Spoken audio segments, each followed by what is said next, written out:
Hi, good evening. Today, we're going to talk about how people contradict themselves, yet they are still the most successful people ever lived on this earth. So now, we live in a world where things are either black or white. People are either left wing or right wing.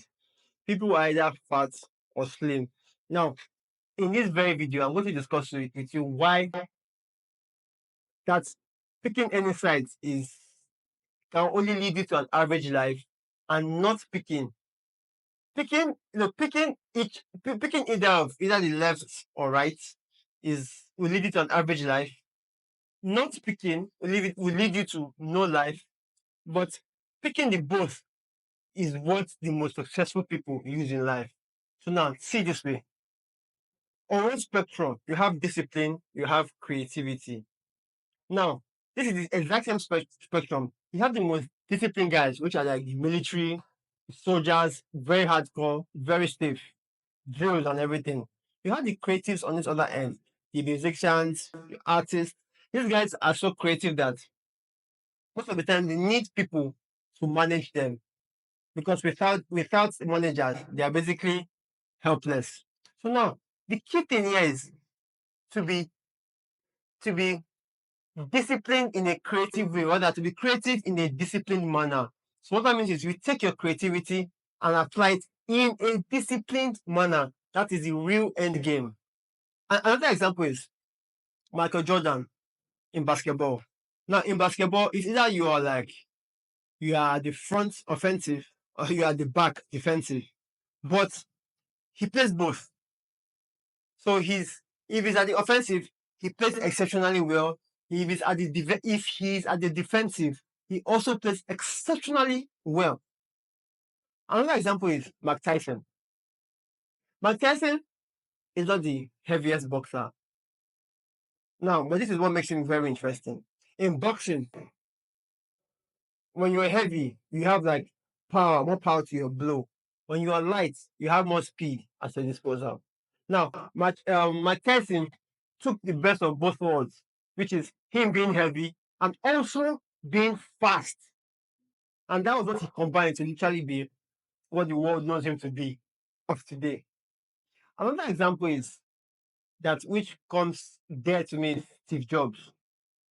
Steve Jobs arguably is one of the, or if not the best entrepreneur of modern time, of modern day revolution. He is the absolute best.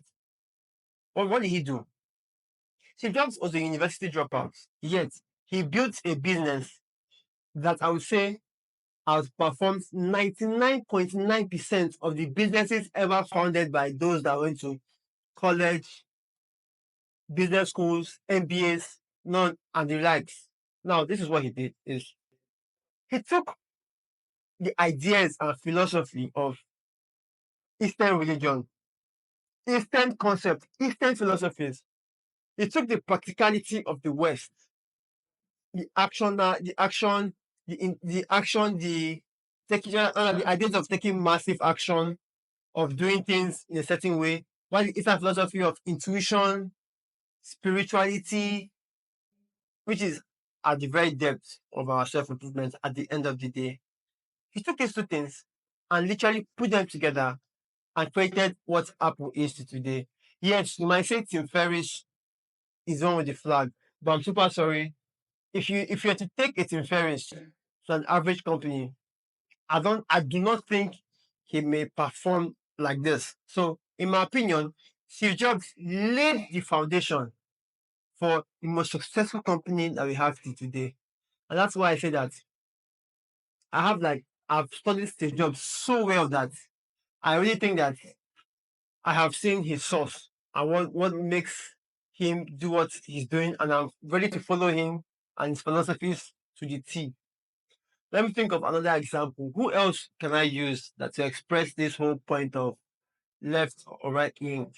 Now, I must say this as a caution that do not think for a moment that I said using the best of both worlds to your advantage means using the middle ground. Sorry, this is abstract. If you're disciplined, you have discipline here, you have creativity here. What you have in the middle is called middle. It's indifferent. So you're not disciplined. In the middle, you are indisciplined. You are not creative. You're in the middle, not creative. And this middle path is called lukewarmness. Is where most people spend their lives. And that is not where you want to be in real life. You want to either be making your own choice. At least worst case scenario, pick a side. Either you're left or you're right. Either you're disciplined or creative. But like I said, if you want to be at the best part of your game, you have to pick both. And this idea became very, very obvious to me when I read a book called Good to Great. And that book basically the authors of the book, I think Jim Collins, did a 30 years research on the best companies for about 30 years. And then he brought up this concept. And this concept, to show you how real it is, I also got the concept from the Kabbalion. Now, if you don't know the Kabbalion, I would suggest you please look for that book. That book is in my opinion, is the foundation of all spiritual texts. I mean, it's direct, it gives you principles. And then if you understand these principles in the Kabbalion, I kid you not, you would actually find out life is actually easier than it's supposed to be. It's just us being hooked up certain identities that gets us to where we are today. So please, your take home action is understand that whenever you are met with making life choices that have to do with two extreme ends. Mind you, please avoid the middle area. Two extreme ends. Learn to pick the both of both sides. So masculine, feminine, last contest, last example, I promises. If you're a masculine man, you should know that it's not about being tough for yourself, but knowing when to call up your feminine energy and use it to your advantage. It's not like cry in front of your lady. I'm super sorry. I cannot believe that. If you're a masculine man, almost never try that thing.